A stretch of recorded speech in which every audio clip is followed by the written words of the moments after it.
Mayo pa oras kabalen. Taming mabilog ang puwersa ng GNN TV 44, pagbiyala rin makapanahon at lokal istoryang dapat yung abalo, kapamilatan ng garantisado, kompleto ang pambalansing informasyon. O rin po rin balitang may kalap ngayon Biyernes, June 20, 2025. Yaku po Ibeli Ginto at iti in News Force, Pampanga. At tinalang upaya rin may malen o yung publiko na i-check o silipan la rin proyektong panimalan na rin LGU kapamilatan ng Project Dime. Ay report ng Patricia Mamangon. Hinihikayat ng Department of Budget and Management o DBM ang publiko na makibahagi sa pagbabantay sa mga proyekto ng gobyerno sa pamamagitan ng Project Dime, isang online platform na bukas para sa lahat. Ayon kay DBM Secretary Amena Pangandaman, mahalaga ang partisipasyon ng mamamayan sa pagtutok sa mga proyekto ng pamahalaan upang masigurong maayos ang paggasta at maipatutupad ng maayos ang mga ito. Sa ilalim ng Project Dime o Digital Information for Monitoring and Evaluation, makikita ng publiko ang progreso at kalidad ng mga proyekto ng lokal na pamahalaan sa pamamagitan ng DBM website. Gamit ang satellite at drone images, makikita sa platform ang real-time updates ng mga ginagawa at planadong infrastruktura sa iba't ibang bahagi ng bansa. Layunin nito na gawing mas bukas at mas madaling ma-access ng publiko ang impormasyon tungkol sa mga proyekto at nang sa gayon ay maiwasan ang anomalya at mapabilis ang pagtugon sa problema kung meron man. So lahat po ng proyekto ng gobyerno, gagamitan po natin ng technology, drone and satellite. So makikita nyo po yung actual na nangyayari dun sa mga proyekto natin. Nakikita nyo, kinoconstruct yan. Yung public din, pwedeng pumunta dun sa website at mag-comment. Pwede nyo sabihin, parang mayor or congressman or senator or governor, vice governor, bakit parang manipis po yung semento na nilagay nyo? Parang mali po yung bakal na nilagay nyo. Parang maiksi po. So yun po. So may citizens participation po. Yan po yung sa Philippine Open Government Partnership. Binigyang diin ng DBM na ang Project Dime ay bahagi ng mas malawak na hakbangin para sa isang tapat, epektibo at makataong serbisyo ng pamahalaan kung saan may papel ang bawat mamamayan sa pagbabantay. Ako po, Patricia Mamangon para King News Force Pampanga. Balitang tutuking balen, susunod. Manualay ay CDC President Devanadera na dapat pilinan na rin investors ang makapamye mas marakalaobra ka rin kabalen. Ay ning balita ng Patricia Mamang. Really more of having the right investors come to Clark.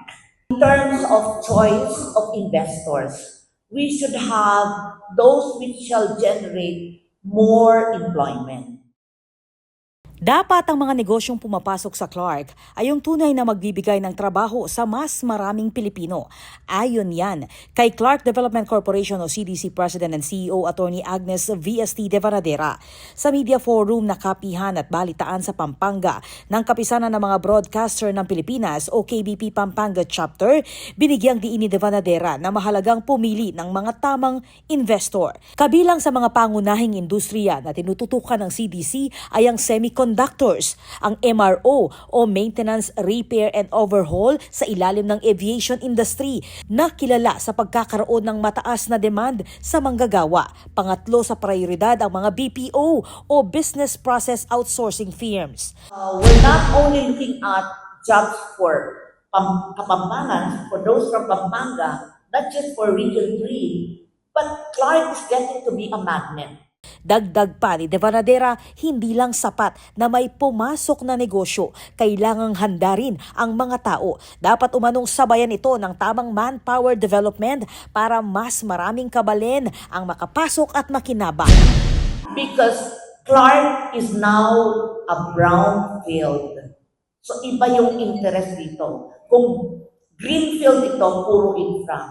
But here we have to look at all those things. So what do we want and see accomplished more on building Clark as a community? Ang layunin ng CDC, gawing sentro ang Clark ng mga dekalidad na trabaho para sa mga Pilipino. Ako po, Patricia Mamangon para kay News 4 Pampanga. Balitang tutuking balen, susuyo. Kapamilataning farewell speech, pasalamat si Mayor Pogi Lasatin ng Ciudad Angeles. King tiwalang pagkalub na kaya kilub ning Ana Mabanunga. Pakiran naman tayo King Report ng Angel Dumagan. My fellow Angeleños, aking mga kabalen, 6 years ago, I took oath at Barangay Sapa Libutan. I remembered vividly that day. I vowed to make this city, our beloved Angeles City, better since my father, Mayor Tarzan, and his father before him, my grandfather, Apong Peleng, first began their watch. Today, 6 years had passed, and I stand before you. I know deep inside, with the help and contribution from each and every one of my fellow City Hall employees and the guidance from our Lord God, I fulfilled that vow. Yan ang laman ning meging talumpati ng Mayor Carmelo Pogi Lasatin Jr. king kayagnaning kayang farewell speech inyang June 19, 2025. Formal yan naman memye kapasalamatan king kayang Ana Mabanwang pa magserbisyo kareng Angeleño. Memye yan naman pasasalamat i Mayor Lasatin kareng opisyal kayabe na king kayang pamanungkulan at miyang pang parangal kareng meging pundasyon na ning kayang pamaggobyerno. Pilan karingikwang parangal ning syudad king meging termino ng Mayor Lasatin ay back-to-back seal of good local governance, epektibong COVID-19 response at maraming aliwa. Agpang kang Mayor Lasatin, balawos pa mo rin ning kayang serbisyo king kayang pangaluklok bilang 1st District Representative ning Pampanga.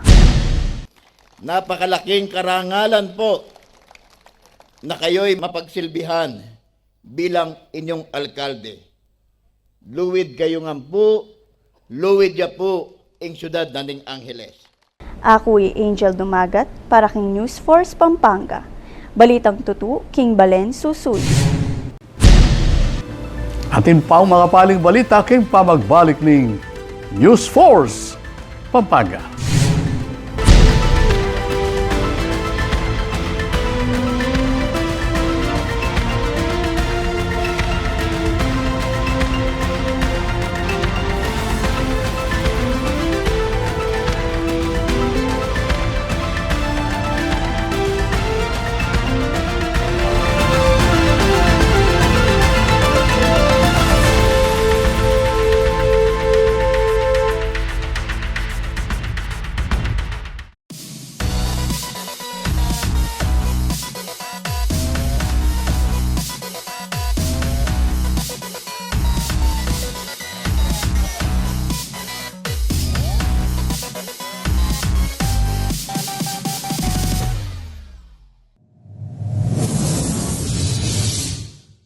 Panandamaning El Nino. Kung toro papali o mitatasing temperatura, daragul mo naman ing pamangailangan king kuryente. King daragula demand king kuryente asang kaning paning pamangamit kareng appliances kalupaning aircon, freezer at refrigerator. Asahan tamo naman na siguradong tuki ing kimot ning presyo ning kuryente amani batan king wholesale electricity spot market. Inya naman papaganakan ning Sfelapco kareng hanggang consumers ing paniguradong pamagbayo ning konsumo at presyo ning kuryente balang kilowatt hour. Manatiling makayantabe king kaya kaming Facebook page para kareng latest advisory. Beto nga paganaka, ibat king Sfelapco.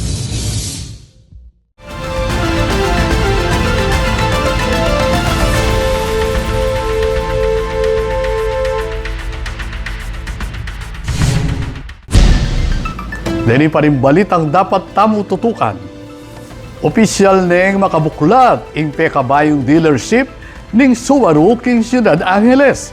Ay ni report ng Patricia Mamangon. Formal neng binuklat king publiko ing Subaru Angeles, Pampanga, king Barangay Santo Domingo, Angeles City, ngening June 19, kayagnaning gewang blessing at ribbon cutting ceremony. That Subaru Pampanga is finally open here in Santo Domingo, Angeles. And we welcome everyone who are, especially those car enthusiasts who understand good cars and automobiles. Please come here and visit us. Binida king grand opening yung pagmaragula cross-trek at sporty na BRZ na makasadya ng i-test drive dareng car enthusiast. We have the Subaru WRX with the free STI kits. So come and check us. We just want to invite everyone to come and visit the showroom, and our sales executives will be surely to entertain. Ato pa niya yung bayong branch king harapan ng Sacred Heart Hospital. Ako po, Patricia Mamangon para kay News 4 Pampanga. Balitang tutuking Balen.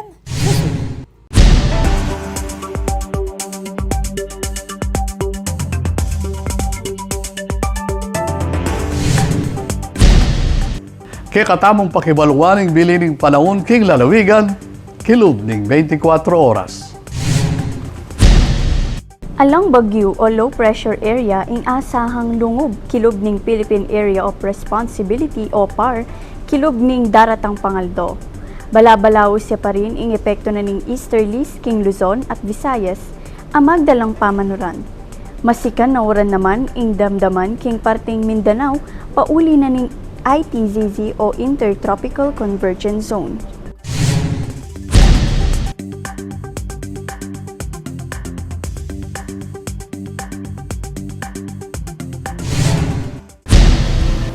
Kabalen maging parti kaking pamagbalita ketiking News Force Pampanga.